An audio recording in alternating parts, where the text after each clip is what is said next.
Hi, my name is JJ. I'm a licensed lawn pro here in Southern Maryland, and just like James Bond, I am licensed to kill, but in this case, we are going to be killing grass. But my number one talent is knowing when to break out the big guns and when to hold off.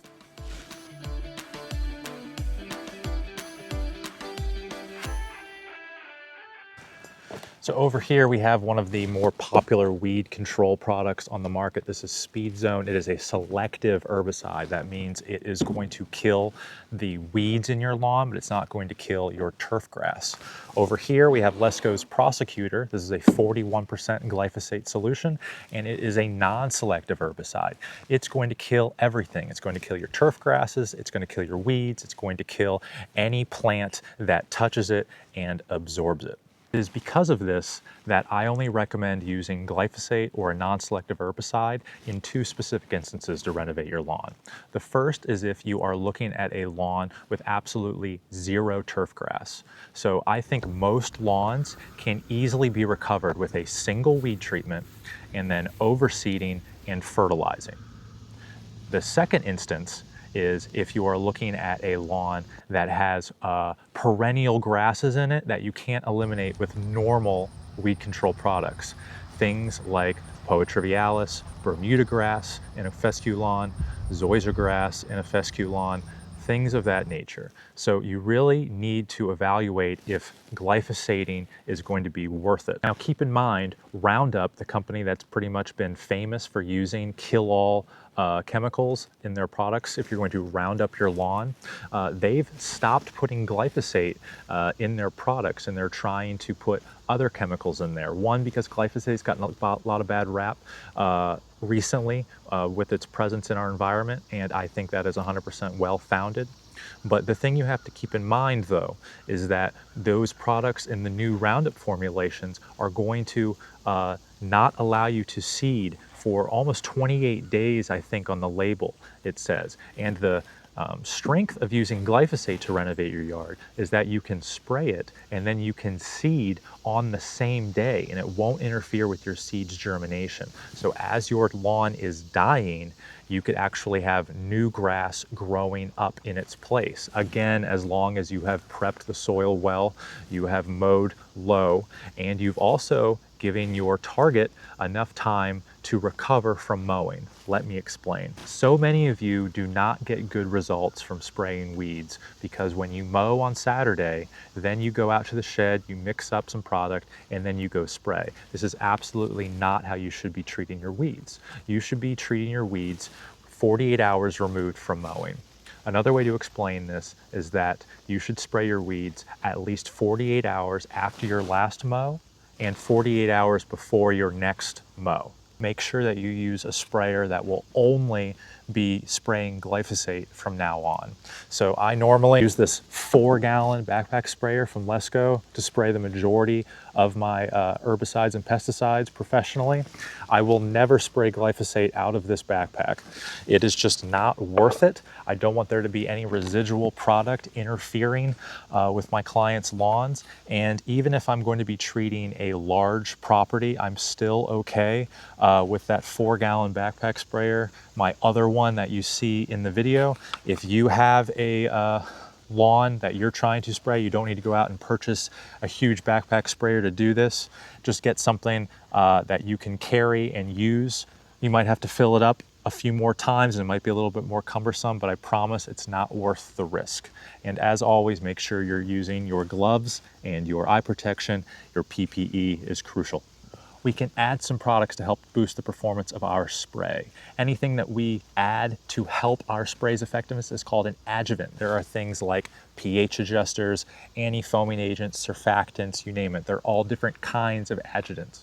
We're going to add 3 of them. The first one is going to be a granular ammonium sulfate. This is going to give us a little bit of a kick of nitrogen. It's going to help boost the solution and get it absorbed into the plant. It's also going to help buffer the pH a little bit inside the solution. I have very hard water. If you have hard water at home, that's definitely affecting the performance of your sprays. Most sprays do better with acidic solutions. For ammonium sulfate, I'll add 1/4 cup per 1 gallon of mix, and I make sure to dissolve it thoroughly. The next thing I will do is I will add a surfactant.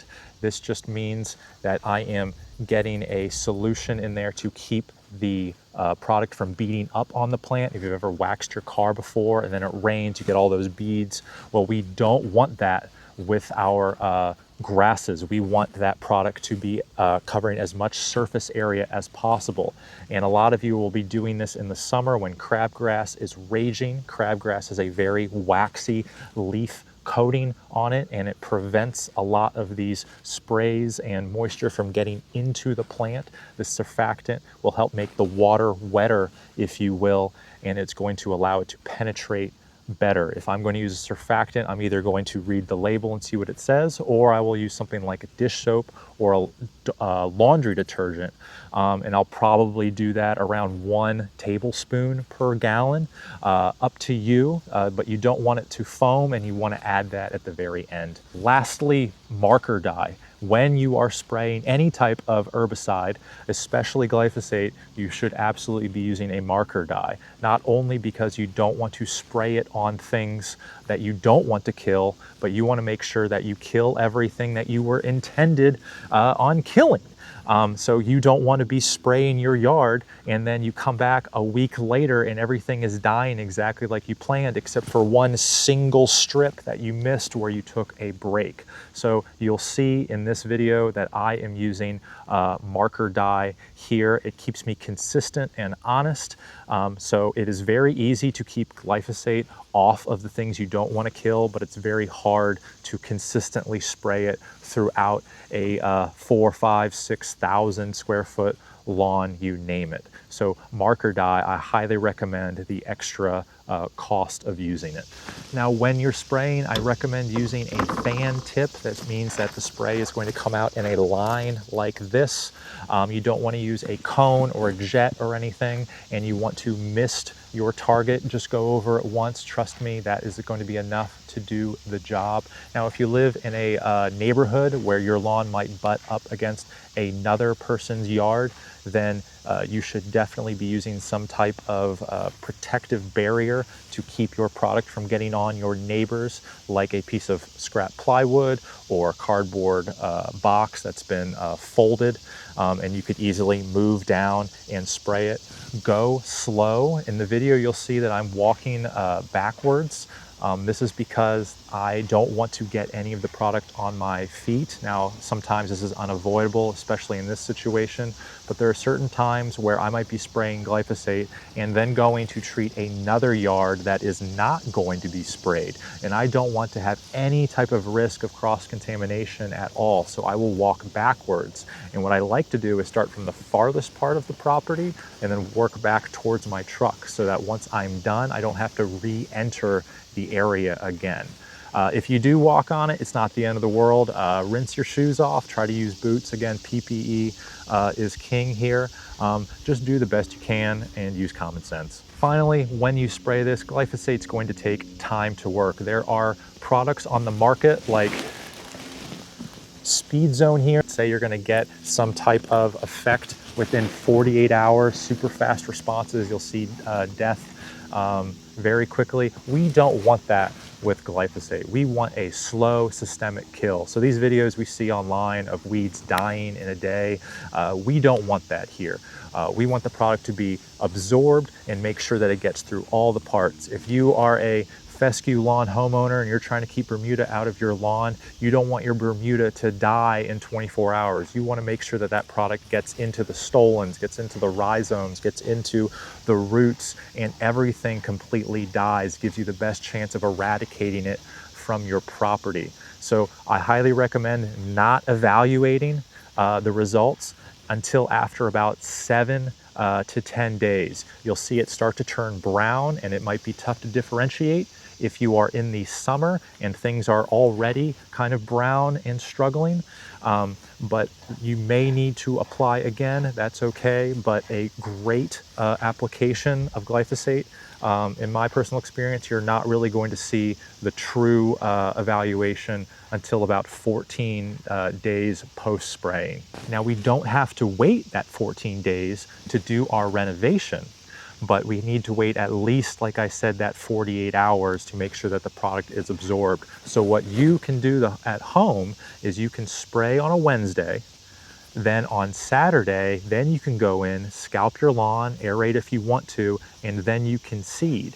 And what that's going to do is going to allow the grass enough time to absorb the product, and then you are going to be able to mow it down after it's already been absorbed, aerate, rough up the soil, ensure that good seed to soil contact, then seed. And then as the grass continues to die, then your lawn is going to be growing up in place of that.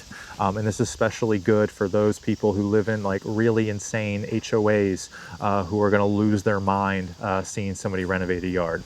In my renovation here, it was several weeks from spraying to seeding, and so you see a complete die-off here.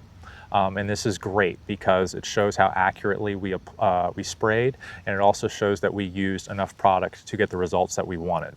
So after the die-off, then I aerated, and then I went in and applied the seed. So first I used a drop spreader around the edges and areas that I wanted to make sure that I didn't want to get seed into, like the flower beds. Then I went back with my broadcast spreader and I applied at the appropriate rate. And if you do this, you're going to make sure that you are applying seed on the higher end of things, because you're not going to have any grass to supplement what you're growing.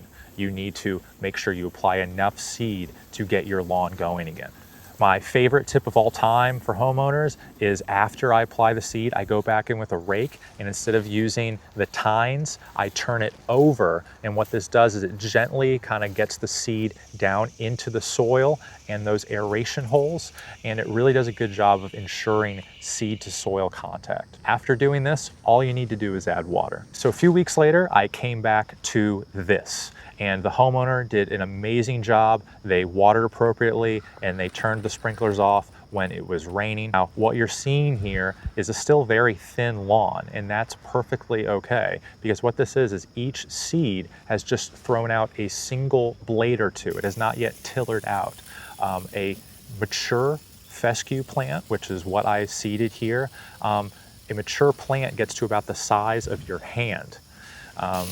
These are just single leaves. So as we keep fertilizing and mowing this yard and cutting it back down to side, the more you mow, it is going to pursue sunlight laterally rather than vertically, and it's going to create more leaves. It's going to branch out. It wants to gather more sunlight as the plant grows. The roots grow deeper and more mature, and then you are going to see it fill in. So don't get nervous if in 3-4 weeks you've seeded, it's growing up, but you're still worried that it's not thick enough. This is going to take time. So I went down with some starter fertilizer, which has phosphorus in it, because we completely renovated and we need that phosphorus for the root development. A few weeks later, I came back to do one more application of fertilizer and to check in on it, and I'm super happy with these results. It is definitely filling in, it is tillering out. The homeowner's done a great job of mowing consistently, keeping it at the correct height. And then you can see here we have the other side of the yard completely untouched. This is kind of more of an experiment for him to see how it's going to go. And then we have the side of the yard that I did, and it's looking absolutely incredible. One thing you're going to run into is if you renovate your yard, you most likely will have a lot of weeds crop up, especially if you're doing this for the first time. After treating your yard for several seasons, you'll get a lot of the dormant weed seeds in your lawn. Now, there's always going to be dormant weed seeds. That's just nature. But the first time you renovate a lawn, you're going to get more weed pressure than normal. That's because you're going to be watering, you're going to have fertilizer down, you're going to have really good growing conditions, not just for the grass seed you put down, but also for the weeds that have been hanging out in there too. Wait as long as you can to treat them. So I think it's been about like a month and a half since I did the initial renovation. So I'm not looking for a completely flawless lawn immediately after a renovation. It's going to take some time, and that's the dirty little secret with lawn care. It's going to be repeated steps doing the right thing, not one perfect product, not one great thing that you do, but this looks so much better than what we started with. So I hope this helps you with your next renovation project. Remember, I don't recommend hitting the reset button at all, but there are certain times in which it needs to be done, either to completely reset from 100% weeds, or to try to eliminate a plant that won't respond to normal herbicides. Give yourself time to do this, go slow, and take pictures. My name is JJ, and this has been the Lawn Lab.